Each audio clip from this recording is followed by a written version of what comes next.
Hi every one, welcome. ഇന്ന് നിങ്ങൾ പുതിയൊരു കോഴ്സ് സ്റ്റാർട്ട് ചെയ്യാൻ പോവാണ്.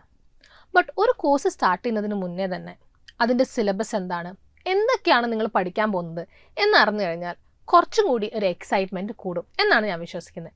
So today I am going to tell you, നിങ്ങളുടെ ഈ ഒരു കോഴ്സിൽ നിങ്ങൾ എന്തൊക്കെയാണ് നോക്കാൻ പോകുന്നത്, അല്ലെങ്കിൽ നിങ്ങൾ എന്തൊക്കെയാണ് പഠിക്കാൻ പോകുന്നതെന്ന്. So let's begin. English literature എന്ന് പറയുമ്പോൾ തന്നെ നിങ്ങൾക്കറിയാം, ഇറ്റ്സ് എ വാസ്റ്റ് തിങ് അല്ലേ. ഒരുപാട് കാര്യങ്ങളുണ്ട് പഠിക്കാൻ. ആ ഒരു ഇംഗ്ലീഷ് ലിറ്ററേച്ചറിൻ്റെ അണ്ടറിൽ പല സ്ഥലങ്ങളിൽ നിന്ന് വരുന്ന ലിറ്ററേച്ചർ, പല റൈറ്റേഴ്സിൻ്റെ അടുത്ത് നിന്നുള്ള ലിറ്ററേച്ചർ, പല ജാനേഴ്സ്, അങ്ങനെ പറഞ്ഞ് ഒരുപാട് കാര്യങ്ങൾ നിങ്ങൾക്ക് പഠിക്കാനുണ്ട്. ഇംഗ്ലീഷ് ലിറ്ററേച്ചർ എന്ന് പറയുന്നത് നമ്മൾ അതിൻ്റെ അണ്ടറിൽ വേൾഡ് ലിറ്ററേച്ചറിനെ കൊണ്ടുവരാം അല്ലേ.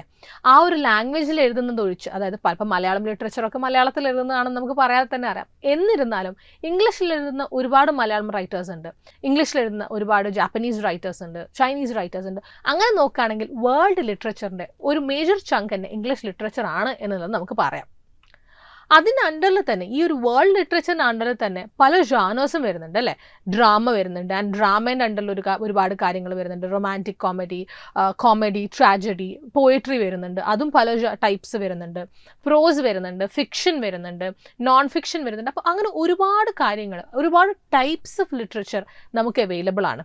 ഇപ്പോൾ അതെല്ലാം വായിക്കുക എന്നുള്ളതും, അതേപോലെ തന്നെ അതിൻ്റെ ഒരു ഹാഫ് പോർഷനെങ്കിലും വായിക്കുക എന്നുള്ളതും നമ്മളുടെ ടൈമിൽ പോസിബിൾ ആണോ എന്നുള്ളത് നമുക്കറിയില്ല. ബട്ട് നമ്മൾ അതിൻ്റെ ഇമ്പോർട്ടൻ്റ് ആയിട്ടുള്ള സ്റ്റോറീസ്, അറ്റ്ലീസ്റ്റ് ഇമ്പോർട്ടൻ്റ് ആയിട്ടുള്ള റൈറ്റേഴ്സ്, അവരുടെയൊക്കെ പരിചയപ്പെടണം, അല്ലെങ്കിൽ ആ സ്റ്റോറീസും ആ നോവൽസും ആ ഫിക്ഷൻ നോൺ ഫിക്ഷനൊക്കെ വായിച്ചിരിക്കണം എന്നുള്ളത് ഒരു നിർബന്ധമുള്ള കാര്യമാണ്. Because we are studying English എന്നുള്ളത് കൊണ്ട്. സോ അങ്ങനെ നോക്കുകയാണെങ്കിൽ നമ്മൾ അമേരിക്കൻ ലിറ്ററേച്ചർ എന്നുള്ള പോർഷനാണ് ഈ ഒരു കോഴ്സിൽ നോക്കുന്നത്.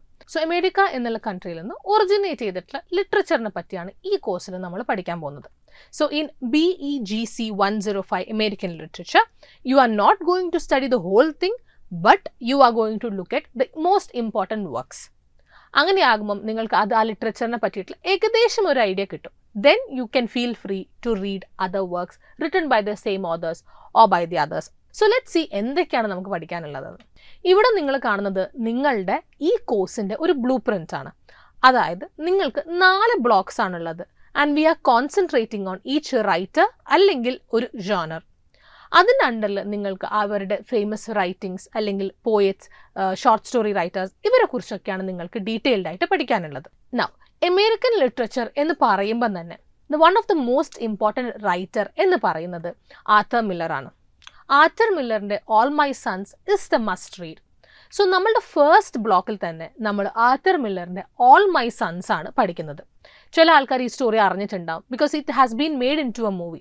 അപ്പോൾ ചില ആൾക്കാർ കണ്ടിട്ടുണ്ടാവും, ചില ആൾക്കാർ വായിച്ചിട്ടുണ്ടാവില്ല. But I would recommend definitely ഇത് വായിക്കണം എന്നുള്ളത്. ബട്ട് നമ്മൾ ആർതർ മില്ലറിനെ കുറിച്ച് പഠിക്കുന്നതിന് മുന്നേ തന്നെ we need to know what American literature is അല്ലേ. അതാണ് നിങ്ങളുടെ ഫസ്റ്റ് യൂണിറ്റ് ആയിട്ടുള്ള അമേരിക്കൻ ഡ്രാമ ആൻഡ് ഇൻട്രൊഡക്ഷൻ എന്നുള്ള യൂണിറ്റ് നിങ്ങൾക്ക് പറഞ്ഞുതരാൻ പോകുന്നത്. Once you know what American drama literature, എങ്ങനെയാണ് അത് ഒറിജിനേറ്റ് ചെയ്തത്, അതൊക്കെ അറിഞ്ഞു കഴിഞ്ഞാൽ it will be a bit easier for you to study the other American literature. അല്ലെങ്കിൽ അമേരിക്കയിൽ ഒറിജിനേറ്റ് ചെയ്ത് വന്ന വർക്ക്സ് എന്തുകൊണ്ടാണ് അങ്ങനെ ഒറിജിനേറ്റ് ചെയ്തത്, അല്ലെങ്കിൽ why are they using these techniques എന്നൊക്കെ മനസ്സിലാക്കാൻ ഈ യൂണിറ്റ് നിങ്ങളെ ഹെൽപ്പ് ചെയ്യും. Now we move on to the detailed study. We'll talk about the themes, we'll talk about the characters, we'll talk about the in-depth study of the work. അപ്പോൾ അതൊക്കെയാണ് നമ്മൾ അടുത്ത വരുന്ന യൂണിറ്റ്സിൽ നോക്കാൻ പോകുന്നത്. So in the second unit, we are going to do a detailed study of All My Sons. In the third unit, we'll talk about the thematic concerns. എന്തൊക്കെ themes ആണുള്ളത്, recurring ആയിട്ട് എന്തൊക്കെയാണ് വരുന്നത് എന്നുള്ളതൊക്കെ നമ്മൾ നോക്കും. And the fourth unit, we talk about the characters in All My Sons. അപ്പോൾ Arthur മില്ലറിൻ്റെ ഓൾ മൈ സൺസിൻ്റെ ഒരു ഡീറ്റെയിൽഡ് സ്റ്റഡിയാണ് ബ്ലോക്ക് 1 നമ്മൾ ചെയ്യാൻ പോകുന്നത്. നമ്മൾ ലിറ്ററേച്ചർ പഠിക്കുന്ന സമയത്ത് നമ്മൾ ശ്രദ്ധിക്കുന്ന ഒരു കാര്യം എന്താണ്, ആ ലിറ്ററേച്ചർ എഴുതപ്പെട്ട കാലത്തിനെ പറ്റിയിട്ട് കുറേ കാര്യങ്ങൾ പറഞ്ഞു തരുന്നുണ്ട് അല്ലേ. ഇപ്പം ഒരു ലിറ്ററേച്ചർ 1900s എഴുതിയിട്ടുള്ളതെങ്കിൽ എങ്ങനെയായിരുന്നു 1900s society, that is what the novel teaches us. Just ഒരു സ്റ്റോറി മാത്രമല്ല, ആ കാലഘട്ടത്തിൽ ആ സ്ഥലത്തുള്ള ആൾക്കാർ എങ്ങനെയായിരുന്നു, ആ സമയത്തുള്ള കൾച്ചർ എങ്ങനെയായിരുന്നു, ജെൻഡർ പെർസെപ്ഷൻസ് എങ്ങനെയായിരുന്നു, അങ്ങനത്തെ കാര്യങ്ങളൊക്കെ നമ്മൾക്ക് പഠിപ്പിച്ചിരുന്നിട്ടുണ്ട്. അങ്ങനെ നോക്കുകയാണെങ്കിൽ അമേരിക്കൻ ലിറ്ററേച്ചറിൽ അങ്ങനെ ഒരു ബാക്ക്ഗ്രൗണ്ടിനെ പഠിപ്പിച്ചു തരാൻ ബെസ്റ്റ് ആയിട്ടുള്ള ഒരു റൈറ്റർ എന്ന് പറയുന്നത് നെഥാനിയൽ ഹോത്തോൺ ആണ്. And his work the scarlet letter talks about the America then. പഴയ കാലത്ത് എങ്ങനെയായിരുന്നു, സ്ത്രീകളുടെ അവസ്ഥ എങ്ങനെയായിരുന്നു, പുരുഷന്മാരെങ്ങനെയായിരുന്നു ട്രീറ്റ് ചെയ്തിരുന്നത്, ഈ കാര്യങ്ങളൊക്കെയാണ് സ്കാർലറ്റ് ലെറ്ററിൽ പറയുന്നത്. There is a beautiful story on the surface, but beneath that പല ഇമ്പോർട്ടൻ്റ് ആയിട്ടുള്ള ഡീറ്റെയിൽസും നെത്താനിയൽ ഹോത്തോൺ നമുക്ക് പഠിപ്പിച്ചു തരുന്നുണ്ട്. സോ നെത്താനിയൽ ഹോത്തോണിൻ്റെ സ്കാർലറ്റ് ലെറ്റർ ആണ് നമ്മളുടെ ബ്ലോക്ക് 2 എന്ന് പറയുന്നത്. ആ ബ്ലോക്കിൽ നമ്മൾ സ്കാർലറ്റ് ലെറ്ററിൻ്റെ പ്ലോട്ട് എന്താണ്, തീം എന്താണ്, ക്യാരക്ടറിസ്റ്റിക്സ് എന്താണ്, സോഷ്യൽ ബാക്ക്ഗ്രൗണ്ട് എന്താണ്, എങ്ങനെയാണ് ഈ കഥ ഉത്ഭവിച്ചത്, ഈ ക്യാരക്ടേഴ്സിൻ്റെ പ്രത്യേകത എന്താണ് എന്നുള്ളതൊക്കെ നമ്മൾ നോക്കും. ഒരു ഡീറ്റെയിൽഡ് സ്റ്റഡി തന്നെ നമ്മൾ നടത്തും. So Unit 1 we are going to talk about the socio-cultural background of the Scarlet Letter. Unit 2 we are talking about the characters. Unit 3 we are talking about the theme and the expression through imagery. Because imagery വളരെ beautiful ആയിട്ട് ഈ ബുക്കിൽ കൊടുത്തിട്ടുണ്ട്. Then we'll talk about the structure, the narrative style and the special features in the book. But നമ്മൾ മനസ്സിലാക്കേണ്ട ഒരു കാര്യം ഈ നോവൽസ് മാത്രമേ ഉള്ളൂ എന്നുള്ളതാണ്. The answer is no. There are also short stories. So short fiction ആണ് നമ്മൾ അടുത്ത ബ്ലോക്കിൽ നമ്മൾ പഠിക്കാൻ പോകുന്നത്. നമ്മൾ കുറേ ഷോർട്ട് സ്റ്റോറീസും ഷോർട്ട് ഫിക്ഷൻസും ഒക്കെ വായിച്ചിട്ടുണ്ടാവും. ബട്ട് അത് എന്താണ്, എന്തുകൊണ്ടാണ് അത് ചുരുക്കി എഴുതുന്നത്, അതിൻ്റെ ഫീച്ചേഴ്സ് എന്താണ്, how is it different from the long novels എന്നുള്ളതൊക്കെ നമ്മൾ പഠിച്ചിരിക്കണം. അതാണ് ആദ്യത്തെ യൂണിറ്റ് ആയിട്ടുള്ള ഷോർട്ട് ഫിക്ഷൻ ആൻഡ് ഇൻട്രൊഡക്ഷൻ എന്നുള്ള ഈ ബ്ലോക്കിലെ ഫസ്റ്റ് യൂണിറ്റ് പറഞ്ഞു തരുന്നത്. Then we are going to look into some famous short stories. Unit 2 we'll talk about O. Henry's After 20 Years. Unit 3 we'll talk about Willa Cather's on the Gulls Road. Unit 3 we'll talk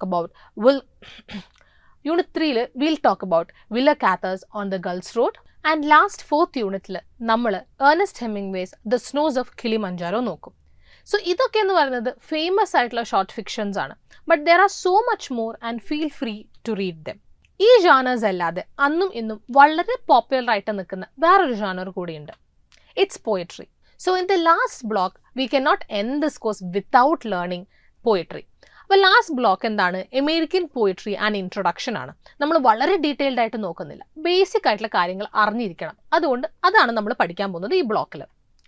so in this block we are going to study about the famous American poets. Ralph Waldo Emerson നിങ്ങൾ എന്തായാലും കേട്ടിട്ടുണ്ടാവും. Then we are talking about Walt Whitman's Oh Captain, My Captain and Passage to India. Then we'll talk about Emily Dickinson's Because I Could Not Stop for Death. A thought went up my mind today. Death sets a thing significant. എന്നുള്ള 3 poetry. They are very small but very deep. And also we'll talk about Alexei Sherman Alexie's Crow Testament and Evolution. So ഇത്രയും പഠിക്കുമ്പോൾ തന്നെ ഏകദേശം American poetry എങ്ങനെയാണ്, എന്താണ് അതിൻ്റെ ഒരു style, എന്താണ് അതിൻ്റെ ഒരു തീം എന്നുള്ളതൊക്കെ നമുക്ക് മനസ്സിലാവും. So I hope you are ready to learn these and I hope that this will be very interesting for you. So നിങ്ങൾ എന്തായാലും ഈ കോഴ്സ് നന്നായിട്ട് എൻജോയ് ചെയ്യും എന്ന് എനിക്ക് ഉറപ്പാണ്. Because the stories and the poems are that interesting. I'll see you in the next video with the first unit and a beautiful story. Bye.